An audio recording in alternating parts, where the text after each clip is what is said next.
Hey les gars, aujourd'hui on se retrouve dans une nouvelle vidéo et c'est pour vous expliquer le déroulement de mon séjour à Marrakech. Putain le fait. C'est parti, let's go.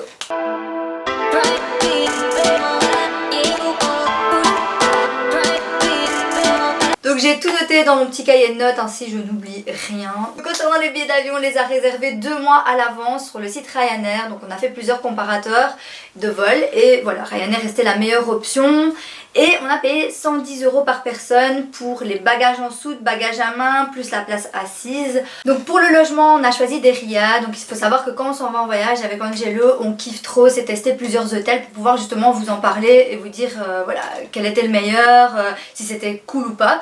Donc ici on a fait 2 riads, on a choisi des riads plutôt que des hôtels parce que c'est beaucoup plus typique. Donc on en a fait 2, le premier c'était le riad Farhan. Donc c'était un riad plutôt au centre, bien sécurisé puisqu'il y avait un palais pas très loin. Et du coup voilà, la sécurité était renforcée de malade, il y avait plein de policiers partout. Donc du coup on s'y sentait en sécurité. Pareil pour le soir, en fait il y avait des petits gars avec des t-shirts écrit surveillance derrière. Il y avait des petits gars. T'imagines des petits gars? Il y avait des messieurs avec des t-shirts écrit surveillance derrière et du coup ils nous ramenaient tout le temps au riad. Donc il faut savoir que ça c'est le riad qui prend en charge, hein, donc qui paie ces personnes là. Nous on n'avait rien à donner à ces personnes, mais c'est plutôt rassurant et sécurisant. Alors c'était un très beau riad au niveau esthétique, si je peux dire ça comme ça, au niveau du design, hein, c'est plus français. Il était vraiment simple mais à la fois vraiment typique. Donc honnêtement on s'y est senti bien. Alors il était très familial, enfin le personnel du moins était vraiment très familial avec nous, donc des fois ils sortaient avec nous pour essayer de négocier des taxis. Au niveau du manger c'était 24 h sur 24, fallait quand même prévenir 20 à 30 minutes à l'avance, mais voilà c'était 24 h sur 24, donc si on avait faim on pouvait demander quand on voulait et ils étaient toujours prêts à nous aider. Voilà, enfin des fois on rentrait le soir, voilà, on voulait se poser, vous pouviez faire une chicha, boire du thé. Un des membres du personnel venait tout le temps nous voir et nous expliquer un peu voilà, l'histoire de Marrakech, du Maroc, sa vie à lui. Honnêtement c'était vraiment très familial, on s'y sentait bien. Il parlait français, ça c'était important de le dire. Alors, le petit déjeuner était inclus, le prix était de 160 € pour 2 nuits pour 2 personnes. Donc voilà, relativement correct dans les prix au vu des prestations qu'on a eu tout le long. Alors le deuxième riad c'était le riad Bi ou Bi Marrakech, voilà, vous tapez sur internet vous savez le trouver. De toute façon je vous mettrai des vidéos des 2 riads qu'on a fait, comme ça vous pouvez voir un peu les 2 styles. Donc celui-là était vraiment magnifique au niveau du style, enfin du design, l'esthétique, il était canon. Donc on avait un côté voilà, bleu, mosaïque bleu, et un côté noir et blanc et jaune, donc vraiment canon. Nous on était dans le deuxième côté, mais il faut savoir que vous aviez accès aux 2 côtés, vous pouviez aller et venir dans les 2 côtés sans problème, dans les 2 piscines, vous aviez accès à tout le riad quoi. Alors au niveau central, il était central pareil que l'autre. Au niveau de la sécurité, celui-là voilà, c'était un peu différent. Alors pas qu'on n'était pas en sécurité, on était dans un quartier sécurisé, il n'y avait pas de souci, mais par contre il n'y avait pas ces petits gars avec le t-shirt surveillance derrière. Ce qu'on faisait nous, c'est que dès qu'on quittait le taxi, on demandait au taxi d'appeler un membre du riad pour qu'il vienne nous chercher jusque là et pour qu'on puisse repartir au riad tranquillement. Il faut savoir que voilà, quand vous allez dans des riads comme ça, c'est dans des petites ruelles, on s'y perd vite et c'est pas évident quand c'est la première fois qu'on va. Voilà, les 2-3 fois suivantes ça allait tout seul, mais bon voilà, après les premières fois c'est compliqué, donc on demandait toujours à la personne de venir nous chercher. Donc ils étaient très gentils pour ça aussi, il n'y avait pas de souci. Alors il est moins familial que l'autre, alors il répondait toujours bien à nos attentes, hein, il n'y avait pas de souci, il répondait toujours à nos questions si on avait des questions, gentils, ils étaient gentils, il n'y avait pas vraiment de problème avec ça. C'est juste, ils étaient moins à venir vers nous, voilà, moins à par exemple venir négocier des taxis. Bon, le responsable on va dire du riad, qui parlait un peu français, mais vraiment la plupart du temps c'était anglais. Ça va, on se débrouille, mais je veux dire de l'autre côté il parlait français, donc c'était plus facile quoi. Au niveau des 2 riads c'était kiff kiff. Au niveau du prix on est à 330 € pour 3 nuits cette fois-ci pour 2 personnes. Donc voilà, on a voulu se faire un petit kiff parce qu'il est super instagrammable ce riad. Il y a beaucoup d'instagrammeurs qui sont allés, donc voilà, ça nous faisait un petit peu plaisir d'aller là et d'instagrammer nous aussi, sans prétention aucune. Bonjour pour mon calepin les gars, parce que je connais pas tout par cœur. Ce serait trop beau. Faut savoir aussi que dans ce riad le petit déjeuner était inclus. Je vous mettrai également les 2 photos des 2 petits déjeuners parce que évidemment en bonne instagrammeuse que je suis, c'est pas possible, il va tomber tout le temps. En bonne Instagrammeuse que je suis, j'ai Instagrammé les deux petits déjeuners, mais ils étaient kiff kiff, ils étaient très copieux, voilà, il y avait tout quoi, donc vous pouvez s'y retrouver à l'aise. Donc maintenant je vais vous parler des restaurants, donc les restaurants je vais vous donner une tranche de prix. Et je vais vous donner le moins cher et le plus cher. Donc la tranche de prix c'est entre 25 et 50 euros. Donc le premier c'était le Nomade. Donc le Nomade c'était très bon, c'était très joli. Donc c'était sur un petit rooftop. On avait vu sur un petit marché juste en dessous. Enfin c'était voilà, c'était typique. Par contre celui-ci c'était le plus cher. On a payé 50 euros et il faut savoir qu'on a pris une entrée, un dessert, du thé, des boissons. Pour une entrée 50 euros pour deux personnes ça reste un peu chéro. Donc je vous invite à aller voir mon Instagram si vous voulez. Parce que dessus j'ai mis une story Marrakech et vous pouvez retrouver le Nomade. Le deuxième restaurant qu'on a fait c'était le Gusto, donc celui-là était plus chic. Il était dans ce qu'on appelle Nouveau Marrakech, donc aux alentours il n'y avait que des gros hôtels, enfin voilà, c'était très chic, très classe. Et c'était italien, forcément. Les Italiens sans manger italien c'est pas possible. Donc on a été manger une pizza. Je crois quand j'ai lui offert une pizza, t'as pris une pizza? Non, des pâtes. Il a pris des pâtes. Je lui ai pris des pâtes, j'ai pris une pizza, mais voilà, elle était très bonne, c'était très bon. Là, on a pris donc un plat, un dessert, du café, des boissons, du vin et du thé. Et voilà, ça reste convenable, la tranche de prix, moins de 50 euros pour ce restaurant. Ensuite on a été au restaurant Le Jardin, donc celui-ci il était proche du Jardin Majorelle et du musée Yves Saint Laurent. Donc celui-là on a mangé une entrée, un accompagnement et des boissons et j'ai envie de dire qu'on en a eu pour moins de 50 euros mais plus de 25 quand même. Donc ça reste chéro pour juste une entrée, un accompagnement. Alors celui-ci, voilà, très classe aussi. De toute façon, tous les voilà, je vous ferai pas aller dans des restaurants n'importe quoi. Honnêtement, tous ceux que je vous dis, voilà, ils étaient très propres, c'était correct, donc voilà. Pas de panique. Le quatrième restaurant c'est le restaurant Le Salama. Alors celui-là il était vraiment magnifique. Sur le plafond du restaurant il y avait toutes des petites fleurs, enfin c'était tellement joli. Vous pouvez le retrouver dans mon vlog. On a eu un peu comme activité j'ai envie de dire, des danseuses qui sont venues, c'était assez sympa. En plus le top c'est qu'elles sont pas restées 3 heures, elles sont restées 20 à 30 minutes, donc ça vous laisse quand même le temps de discuter entre vous, tranquille, tout en ayant eu une petite activité. Les danses orientales, voilà, c'est toujours sympa. C'était très bon, donc on a mangé un couscous, on a pris aussi des desserts. Donc on a pris un plat, dessert, boisson, vin, thé. Et voilà, tout ça pour moins de 50 euros. Donc en plus des danses, etc. Le cadre était exceptionnellement beau. Les serveurs étaient super bien habillés, super bien présentés. Je vous le recommande, celui-là, il est vraiment top. Faites-en un de ce genre-là, au moins, où il y a des danseuses et tout. Voilà, ça reste typique, ça reste vraiment à faire. Next! Donc le cinquième resto c'était le restaurant Le Café des Épices. Et en fait il était juste en face du Nomade, donc c'était un vis-à-vis.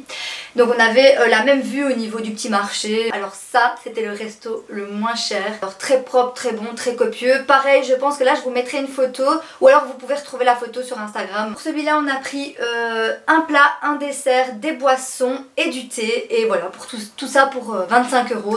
Au niveau des activités on a fait les souks évidemment, ça c'est quelque chose de typique et à faire. Donc soupe d'épices, soupe de tapis et soupe de lampe. Souk de lampe. Alors j'essaierai de vous retrouver le nom et j'espère vraiment le retrouver, la petite carte que le monsieur m'a donnée, mais il y a un gars où il faut vraiment aller. C'est un monsieur donc qui vend des lampes, des théières, enfin vraiment magnifique. Il nous a proposé qu'on puisse faire des photos, des vidéos, on est resté vraiment une demi-heure dedans. Donc voilà, il était tellement super gentil qu'au final on lui a acheté une théière. Donc on en voulait une pour repartir, mais vraiment ce monsieur était super gentil. Il m'avait laissé sa carte avec son Instagram et même pour les photos Insta. J'espère vraiment retrouver la petite carte, mais en tout cas l'endroit était vraiment super beau, les photos elles sont canon et vous verrez tout ça. Un endroit à ne pas louper, c'est la place Djemeifna. Donc là vous y retrouvez des charmeurs de serpents, des dames qui font du henné, des vendeurs de jus de fruits. Voilà, c'est la place on va dire la plus animée. Alors surtout le soir, il faut y aller le soir parce que c'est vrai que l'après-midi et le soir c'est pas la même ambiance je trouve. Le soir c'est canon, enfin il y a tout le monde, c'est assez animé, des danseurs, enfin voilà c'est très chouette. Alors ensuite vous pouvez pas la manquer non plus parce qu'elle est derrière la place Djemeifna ou pas très loin du moins. c'est la mosquée Koutoubia. Donc nous on n'y est pas rentré à l'intérieur, on a juste fait des photos à l'extérieur. On s'est promené dans le petit jardin. On a fait le palais El Badi. Vous connaissez certainement, c'est le palais où on y fait des événements. Donc comme par exemple le Marrakech du Rire, il n'y a pas très longtemps il y a eu l'événement Dior qui s'est produit là aussi. Le palais est magnifique, l'endroit est canon. Alors l'entrée c'est 7 € par personne, donc là les prix sont non négociables évidemment. Une chose que vous devez savoir, c'est que les palais ferment à 17 h à Marrakech. Donc voilà, si vous prévoyez de faire 2 palais dans la même journée, ce qui nous est arrivé, prévoyez qu'il faut compter au moins 2 heures. Bon, si vous filmez pas et vous faites pas énormément de photos comme nous on a fait, je pense que ça peut se clôturer en 1 heure, 1 heure et demie. Mais nous on a mis vraiment 2 heures, donc on a fait la fermeture. Maintenant je vais vous parler de la plus belle des activités qu'on a pu faire, c'est le scarabée au camp. Donc ça c'est un camp avec des tapis marocains, voilà, un design super typique. On nous a accueillis avec du thé, des petits biscuits marocains, enfin c'était top. Il faisait super chaud ce jour-là, donc honnêtement on a fait des super... Franchement Angelo a fait des photos super canon. Je les ai pas encore mis sur Instagram, mais ça arrive, ça arrive. Ah, je vous jure, elles sont trop canon. Je lui en ai fait des canons aussi. Sans me vanter. Non, non, allez, sans déconner. Honnêtement, les photos, elles sont top. Enfin, nous, on les trouve vraiment jolies. On les kiffe de ouf. Donc pour en revenir donc au scarabée au camp, très très beau, c'est un peu du sable rocher, en plus vous savez monter tout en haut, donc Angelo y est allé, on s'est monté tout en haut et vous voyez vraiment voilà, tout l'endroit, c'est tellement joli. Il y a plusieurs activités à faire sur le camp, déjà vous pouvez y passer la nuit premièrement, nous on n'a pas fait parce qu'on n'a pas eu le temps, honnêtement on n'a pas eu le temps avec toutes les activités qu'on s'était prévu de faire. Vous pouvez faire du quad, du chameau et alors vous pouvez faire la lecture astronomique, donc voilà, nous c'est ce qu'on avait choisi, la lecture astronomique. Malheureusement, voilà, le temps s'y prêtait pas, il y a eu une couverture nuageuse qui s'est faite. Donc j'étais un peu dégoûtée parce qu'il faut savoir que je suis trop émerveillée par l'astronomie. On dirait un gosse, mais voilà, c'est comme ça. Je voulais vraiment le faire, mais bon, pas possible, donc une prochaine fois. Inch'Allah, comme on dit chez vous. Il faut savoir que c'était 50 € par personne, donc le dîner et la journée même sur place. On a eu une entrée, un plat, un dessert, boisson à volonté et du thé. C'était super bon, franchement c'était super bon, on a mangé un tagine. Il y a eu aussi un feu de camp avec un monsieur qui chantait des ballades, on était bien, on a eu le coucher du soleil, magnifique. Activité suivante, et évidemment on a fait le jardin Majorelle et le musée Yves Saint Laurent, donc les deux combinés c'est 10 €. Alors veillez à bien prendre les deux combinés parce que sinon vous devez refaire la file. Ce qui est très chiant parce que vous venez de faire 1 heure de file pour le jardin Majorelle. Si vous devez refaire 1 heure de file, en gros vous perdez votre journée, voilà c'est simple. Donc veillez bien à prendre les deux. Alors ce qui est encore mieux que nous on n'a pas pensé à faire, c'est prendre les tickets sur internet, ainsi vous êtes tranquille direct, vous rentrez, VIP Pass. Le jardin Majorelle évidemment c'est un jardin. Ouais, tu nous apprends trop de trucs. Avec des grands cactus, des super beaux palmiers, enfin trop fan, c'était vraiment trop beau. Donc c'est vraiment à faire. Et alors le musée Yves Saint Laurent, voilà, vous aviez les créations d'Yves Saint Laurent. C'était canon, honnêtement les vêtements étaient trop beaux. Vous aviez un petit film d'une vingtaine de minutes où ils expliquaient un peu Yves Saint Laurent, comment ça a débuté. Enfin voilà, c'était vraiment génial. Il y avait des photos partout. Le seul bémol c'est qu'on peut pas filmer, voilà, on pouvait pas filmer. Et moi je suis pas quelqu'un qui aime bien filmer en douce, en mode voilà, déjà je me fais capter de ouf, mais alors c'est même pas la peine. Donc du coup voilà, c'est juste le petit bémol. Mais sinon c'était canon, j'en garde un super bon souvenir. Et moi qui adore la mode, et si vous adorez la mode comme moi, effectivement il faut passer au musée Saint-Laurent. La dernière activité que l'on a faite c'est la palmeraie. Je vous expliquerai un petit peu plus en détail ce qui s'est un peu passé, mais plus tard dans les conseils je pense. C'est dans les conseils. On a fait la palmeraie en quad. Pour le quad on a payé 30 €. Après c'est les conseils et puis c'est fini.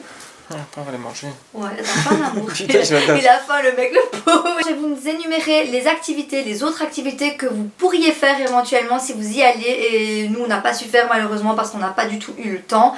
Alors le palais Baya en premier lieu. Donc le palais Baya on était censé le faire mais on n'a pas eu le temps de le faire comme je vous expliquais avec les horaires des palais qui ferment à 17 h. Et on n'a pas su le recaser dans un autre jour. C'est un palais, c'est très joli, vous pouvez visiter à l'intérieur. Seconde activité que vous pourriez faire c'est la Médersa Ben Youssef. Donc c'est une école coranique. Malheureusement nous on n'a pas eu accès parce qu'elle était en travaux et visiblement elle est en travaux jusque 2020, 2021, on sait pas trop. Une autre activité que vous pouvez faire c'est la maison de la photographie, donc c'est un musée historique reprenant des photographies du Maroc de 1870 à 1950. Si ça vous dit un peu d'histoire, c'est toujours sympathique à faire. À 150 km de Marrakech vous avez la cascade d'Ouzoud, c'est canon, franchement si vous aimez bien la nature, les cascades etc, c'est très joli à voir. Alors évidemment ce qui est à faire aussi c'est le désert du Sahara, mais là il faut 2-3 jours supplémentaires donc nous c'était clairement pas possible. Vous pouvez y dormir, vous avez d'autres activités à faire sur place, enfin voilà, c'est assez cool. On s'est pas renseigné plus que ça parce que nous on savait bien qu'on n'allait pas la faire. Et il faut savoir aussi qu'il faut une demi-journée pour y accéder, donc autant vous dire que vous devez avoir le temps. On passe à la dernière partie, c'est la partie conseil. Alors il faut savoir qu'à Marrakech, tout se négocie, que ce soit dans les souks ou autre, enfin tout se négocie, mais moi je vais plutôt vous parler des taxis. Veillez bien à toujours négocier avant de monter dans un taxi parce qu'ils ne mettent pas en route leur compteur.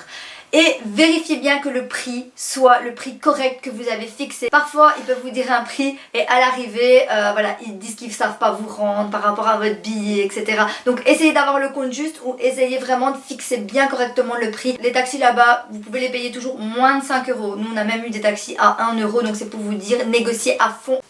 Donc en parlant toujours taxi, à l'aéroport, vous marchez 10-15 minutes et là vous arrivez à un point où il y a plusieurs taxis ou même vous continuez et là sur la route vous allez croiser plein de taxis. Prenez ceux-là, ils sont vachement moins chers que si vous le prenez directement à l'aéroport. Il faut savoir que nous on l'a fait sous la pluie, donc on a marché 10-15 minutes sous la pluie avec nos bagages, nos sacs à dos, enfin c'était extraordinaire, on était très beaux. Mais c'est mieux au moins, voilà, vous gagnez un peu d'argent quand même quoi. Alors je vais vous parler des attrapes touristes maintenant, notamment sur la place Djemeifna. Donc il faut faire attention parce qu'il y a des charmeurs de serpents, voilà, il y a des petits singes, il y a des danseurs, des musiciens, etc. Évitez de filmer et de photographier ces personnes ou ces animaux parce qu'ils vont vous demander de l'argent. Donc voilà, pour tout et n'importe quoi ils peuvent vous demander de l'argent, même si vous filmez une théière, une lampe, quoi que ce soit. Sinon vous payez tout le monde. Sinon vous retournez mais pauvre.